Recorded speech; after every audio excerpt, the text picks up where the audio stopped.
Me falaram que isso aqui tem um lado só, mas não tem um lado só, não. Eu vou riscar pra ver. Calma aí.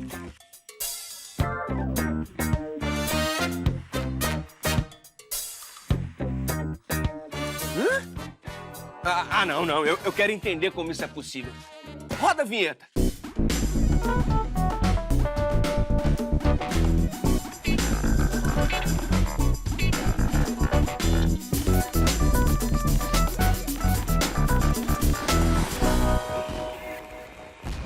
Hora do Enem no ar, abrindo a semana com matemática, é claro. E a nossa convidada é pesquisadora do Instituto de Matemática Pura e Aplicada, o INPA. E também foi uma das organizadoras do primeiro Encontro Mundial de Mulheres em Matemática, Carolina Araújo. Mas é daqui a pouquinho, porque agora a gente bate um papo sobre geometria com o professor Diego Viug.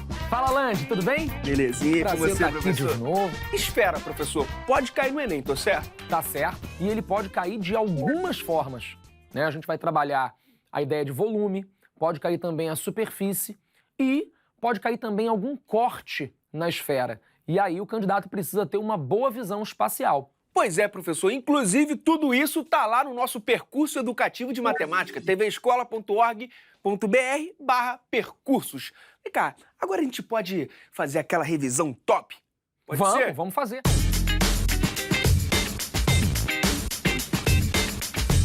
Beleza, então olha só, Lange. A gente tem, né, mais ou menos uma esfera, né? E aí a ideia é, claro que tem as fórmulas, tá?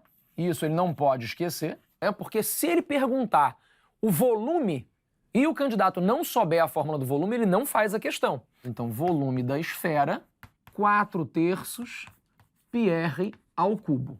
Beleza. E se ele pedir a superfície? Então você vai precisar saber a área da esfera. É uma fórmula parecida, tá? Só que sem a fração. Então, 4πr ao quadrado. Existe também um outro tipo de questão, e aí eu vou desenhar melhor a esfera aqui, né, pra gente ter uma visão espacial, tá? A esfera é uma coisinha assim, ó. A gente tem um raio. Vamos sempre imaginar a bola, né? Então, uma bola, a distância do centro até a casca vai ser o raio, Beleza. Tá? E aí eu quero que você tenha uma outra ideia, e também é muito utilizada no Enem. Se a gente cortar em algum lugar essa esfera, que figura a gente vai ver? Não responde ainda. Imagina que você tem uma laranja. Corta um pedaço da laranja assim, ó. Cortou aqui, tá? O que vai aparecer aqui? Tirou um pedaço, aqui você tem esse negócio. Que figura! Opa, esse quadro tem vida, né? Essa parte aqui, ela vai ter um nome, vai ser uma figura especial. Essa figura, esse corte vai ser um círculo. Círculo. Quanto mais próximo do centro é esse corte, sim, maior vai ser essa circunferência. Certo. Não muda o raio da esfera, mas a distância que eu faço o corte muda o raio do círculo que é construído. Como isso aqui é um resumão, né? Vamos botar o seguinte, ó. Aqui tem um pontinho, vamos chamar esse pedaço aqui, essa distância daqui para o centro da esfera de D.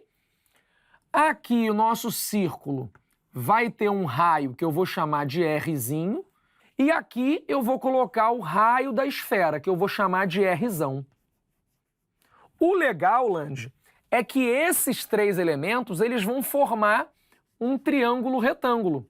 E aí vai ter aquela relação que todo mundo conhece, que é o teorema de Pitágoras, que não é de esfera nem de circunferência, mas que vai estar inserido nesse contexto, tá? Então é legal a gente entender que as questões do Enem, elas não vão trabalhar apenas uma coisa. Eu posso precisar de outras ferramentas para a gente resolver a questão. O Rzão vai ser a hipotenusa do triângulo e a distância e o Rzinho vão ser os catetos. Certo. Então a distância ao quadrado mais o Rzinho ao quadrado. Show de bola. Então, Show? Partiu questão? Vamos. É a questão 167 do Enem de 2017, caderno azul, primeira aplicação. Para decorar uma mesa de festa infantil, um chefe de cozinha usará um melão esférico com diâmetro medindo 10 centímetros, o qual servirá de suporte para espetar diversos doces. Ele irá retirar uma calota esférica do melão, conforme ilustra a figura. E para garantir a estabilidade desse suporte, dificultando que o melão role sobre a mesa, o chefe fará o corte de modo que o raio Rzinho da seção circular... Eita! Tá vivendo justamente o que acontece com os nossos alunos. Já embola, né, na interpretação. O texto é muito complexo e aí, nesse meio tempo, ele vai perder o foco do que é realmente importante. Essa parte que você vai ler agora é bastante confusa. Beleza. Então vamos ler de novo para a galera de casa ficar atenta a esse problema. Vai lá. Vou lá do para garantir, pode ser? Pode ser de onde você E quiser. para garantir a estabilidade desse suporte, dificultando que o melão role sobre a mesa, o chefe fará o corte de modo que o raio Rzinho da seção circular de corte seja de pelo menos 3 centímetros. Por outro lado, o chefe desejará dispor da maior área possível da região em que serão afixados os doces. Bem confusa mesmo, hein, professor? Tá vendo? É. Para atingir todos os seus objetivos, o chefe deverá cortar a calota do melão numa altura H, em centímetro, igual a... Muito louca a questão. Como é que resolve isso, professor? Cara, você vai ficar assustado como é simples a resolução. O que é necessário que eles saibam? Que se o diâmetro é 10, o raio vale 5. O chefe fará o corte de modo que o raio Rzinho, ele tem que ser o quê? Pelo menos 3. Se ele for mais do que 3, Sim. tudo bem. Se ele for menos que 3, não pode. Se eu faço um corte para baixo, o raiozinho diminui. Mas aí tem uma outra questão. Ele diz que, depois de fazer esse corte, o melão ele vai ter uma área. Essa área que você vai prender as frutinhas. Sim. Né? Se eu faço o corte muito para cima, essa superfície que sobra diminui. Certo. E você não quer isso. Ele diz que ele quer a superfície maior possível. Então, para isso, o Rzinho tem que ser o menor possível.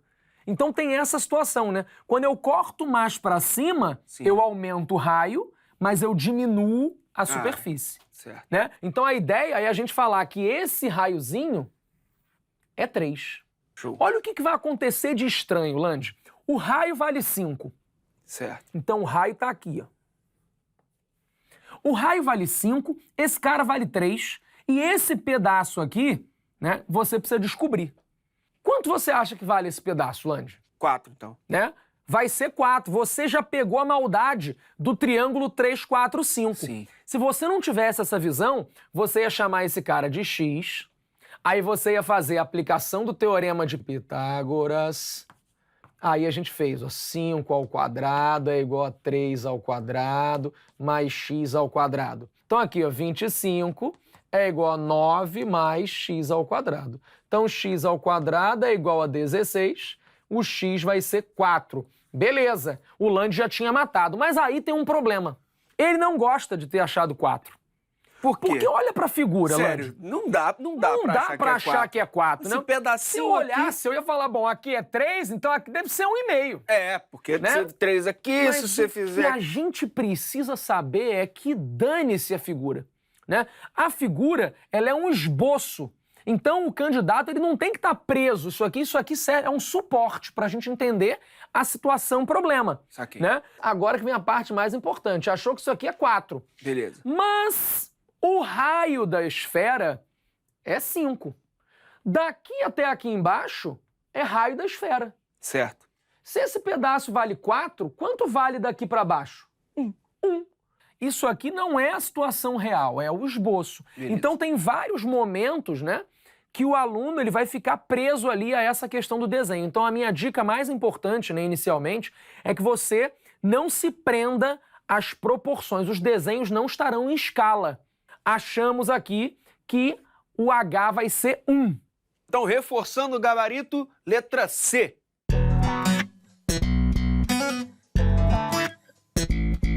Para quem quer reforçar os estudos em área, volume, qual o conselho? Olhar para os exercícios anteriores, tá? A gente tem lá os percursos, isso vai ajudar muito a entender como que isso é cobrado. Mas não é só isso. Por quê? Porque a gente sabe que o Enem ele vai aprimorando as questões. Então, olhou como é que é cobrado, tenta ver outros exercícios de concursos parecidos, né? Para tentar aplicar aquele conceito. Porque imagina, vamos supor que a gente tem um cara que falou assim, pô, Vilga, eu já fiz todas as questões do Enem. E aí, como é que eu Aí tenho? agora eu vou dormir?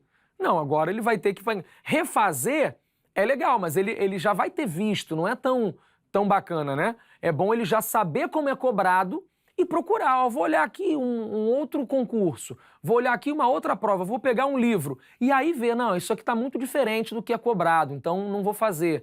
Buscar trabalhar essas questões. Pergunta o professor também, né? Pergunta o professor. O professor vai sempre estimular a produção de conteúdo, né? O estudo cada vez mais parecido com o da prova. Faz um resuminho, né? Eu sei que muita gente não gosta de desenhar, então, eu não gosto de geometria porque eu não sei desenhar.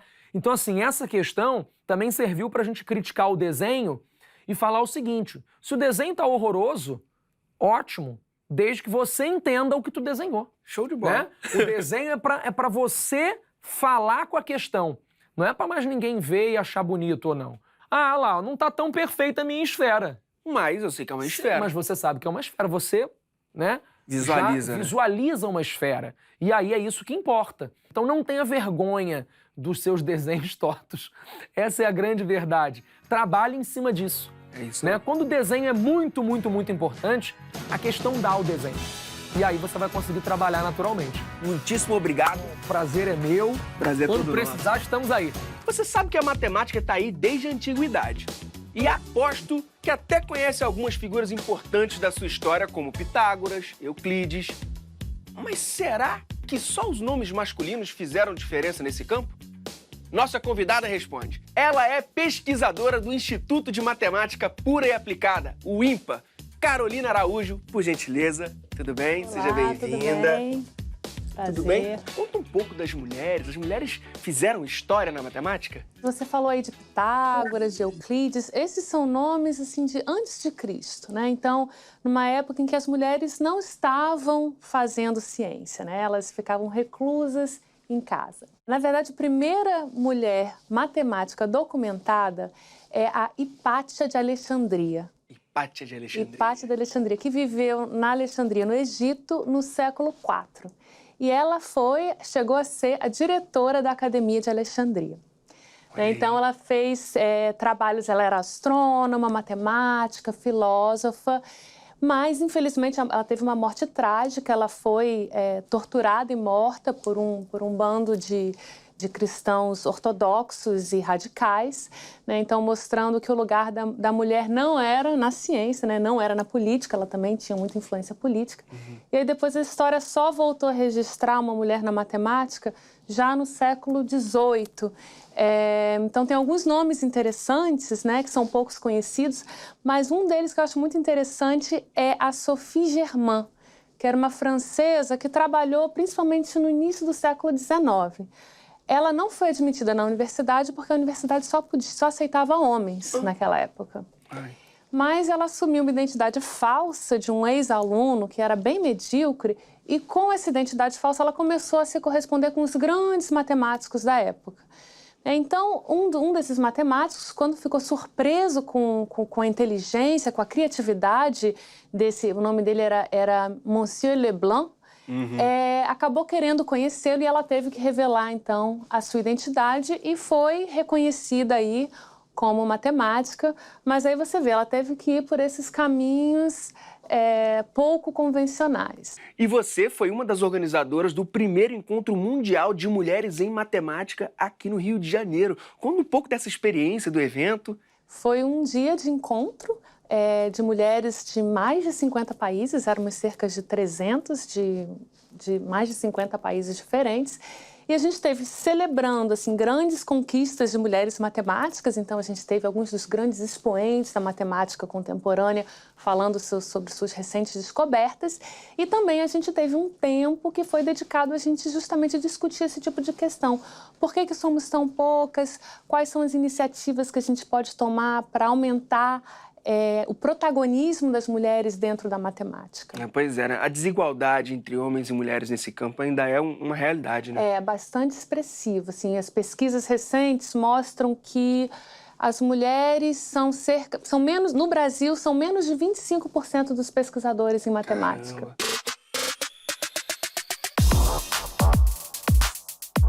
Agora me fala um pouco do seu gosto pela matemática, assim, de onde veio? Eu quero saber, desde pequenininha.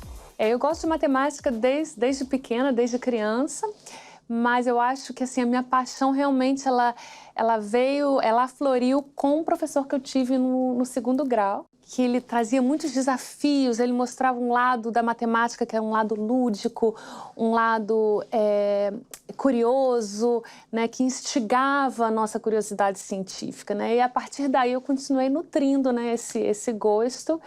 E quando eu entrei na faculdade, na verdade, eu não sabia que existia essa possibilidade de ser uma cientista matemática, né? Então eu ia fazer engenharia seguindo o passo dos meus pais, mas quando eu entrei na faculdade e eu comecei a ter o contato com professores da matemática e eu descobri que havia essa possibilidade de me tornar uma pesquisadora em matemática, aí eu resolvi mudar para matemática. E hoje pesquisadora do INPA, né? Exato. Importantíssimo aqui para o Brasil e até para fora. Uhum. E, bom, quero saber, assim, das suas linhas de pesquisa, assim.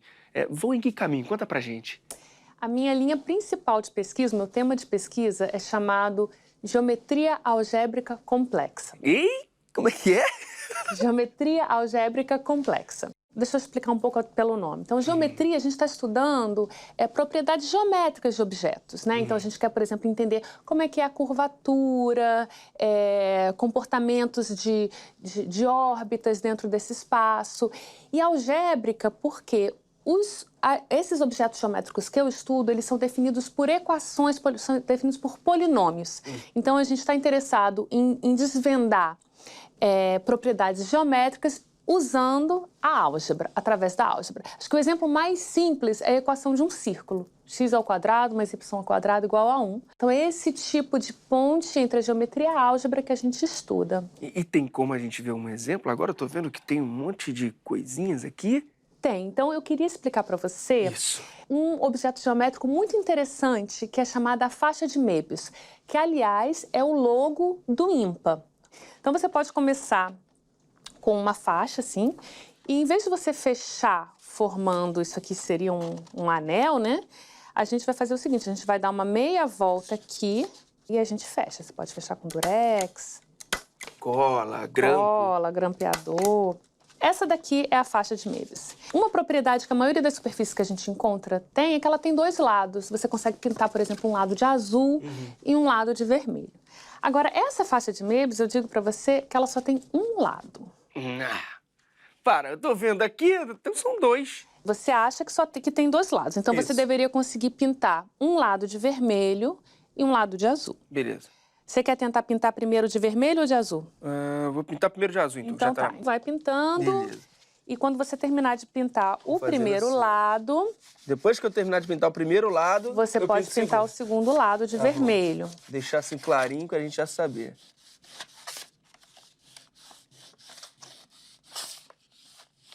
Não vai acabar, não? Então, eu sou testemunha que o Lange não tirou o lápis do papel aqui. Não. Ele está tentando pintar um lado de azul para depois pintar o outro de vermelho. E não pintei tudo de azul. Pintou tudo de azul, porque ela só tem um lado, né? Então, isso é uma propriedade geométrica que a gente estuda. Agora, ela tem várias outras propriedades interessantes. Tipo, quero saber. Por exemplo, eu vou pedir para você cortar essa faixa ao meio. Deixa eu começar aqui, só para te facilitar. Vou tentar cortar aqui ao meio. E se isso daqui fosse uma faixa normal, com dois círculos na borda, o que aconteceria? Você separaria em duas faixas mais estreitinhas, né? Certo. Então, agora eu deixo você terminar o experimento aqui. Beleza. Só ir cortando aqui no meio, né? Isso, vai cortando no meio. Se eu fui colorindo e ela só tem um lado, e aí eu tô tentando cortar o meio e tudo mais, cortei. Tá.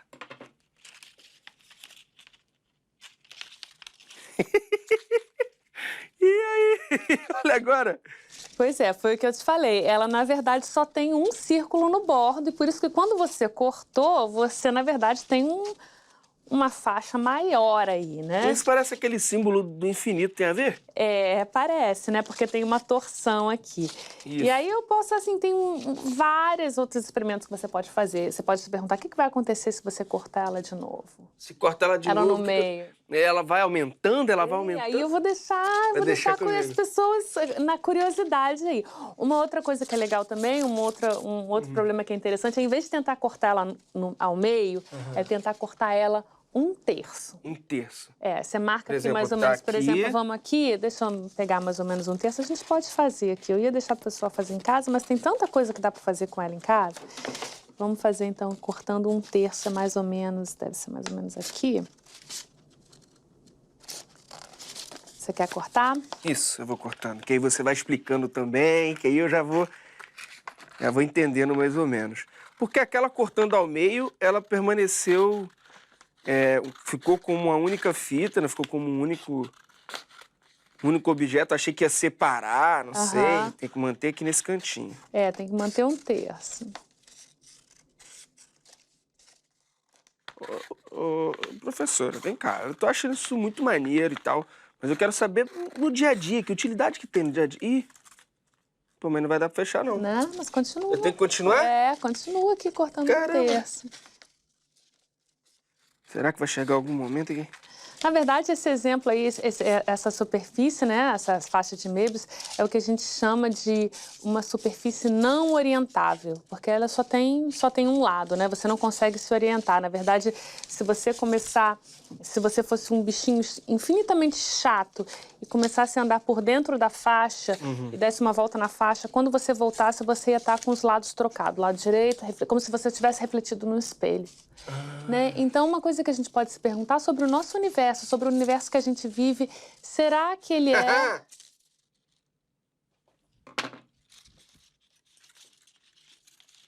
Oi? Então, o que você encontrou aí, você ficou com uma cópia menorzinha da própria faixa de Möbius e uma outra cópia que é igual a essa daqui, na verdade. Caramba! Então, assim, é uma superfície que tem uma geometria, assim, bastante rica, né? Peculiar, assim. Peculiar, Eu gosto dessa palavra, peculiar. E, vem cá, como é que a gente usa isso no dia a dia? Igual você falou de ficar, de inverter, aí a gente já pensa... Por exemplo, o universo, né? Vamos pensar no universo. O universo é três-dimensional, na verdade não é três-dimensional, porque tem o tempo também. Na verdade, eu vou até te contar um segredo. Opa, conta pra gente. Que tem teorias físicas que dizem que o universo, na verdade, tem 11 dimensões. Tem as 4 dimensões do espaço, do tempo, e tem também umas dimensões escondidas aí, infinitesimais, que a gente não consegue perceber, mas que fazem com que a teoria seja consistente. Então, tem toda uma matemática por trás que ajuda a gente a entender. E uma pergunta é, será que o universo que a gente vive é orientável ou ele é não orientável como essa faixa? Se ele for não orientável, significa que se um astronauta fizer uma viagem muito longa e der uma volta muito longa no universo, quando ele voltar, ele vai estar refletido lado direito pelo lado esquerdo. Na verdade, a gente acredita que o nosso universo é orientável, então a gente não tem que se preocupar com isso. Melhor pensar assim, né? Pois é. Mas tem muitas coisas sobre o espaço-tempo, né, sobre o universo que a gente vive, que você precisa de fórmulas matemáticas para poder entender explicar, e modelar. Entender, né? Isso. Bom, infelizmente o nosso tempo não é infinito como a faixa, mas eu queria te pedir um recado, uma dica, um conselho para as meninas que estão aí, que querem entrar nesse meio e outras que não querem, que acham que a matemática, que às vezes as exatas não são para elas. Qual seria o recado, o conselho? Então, a primeira coisa é que tem uma questão aí de estereótipos culturais que acabam influenciando essa decisão, né? Que eu acho que muitas vezes as famílias e às vezes, infelizmente, até a escola acabam influenciando as meninas a achar que matemática não é para elas. Então, o recado é o seguinte, olha, eu entendo que isso são coisas culturais que são muito fortes, que a gente vai observando, mas as mulheres podem estar onde elas quiserem, né? E se você gosta de matemática, vai fundo que tem lugar para todo mundo. É isso aí. Muitíssimo obrigado mesmo pela presença. Foi um prazer. Pela experiência, por ensinar tanto. Muito obrigado mesmo, viu? Ok. Sucesso. Tchau, tchau. Tchau, tchau. E é isso, galera. Matemática é pra todo mundo, sem exceção.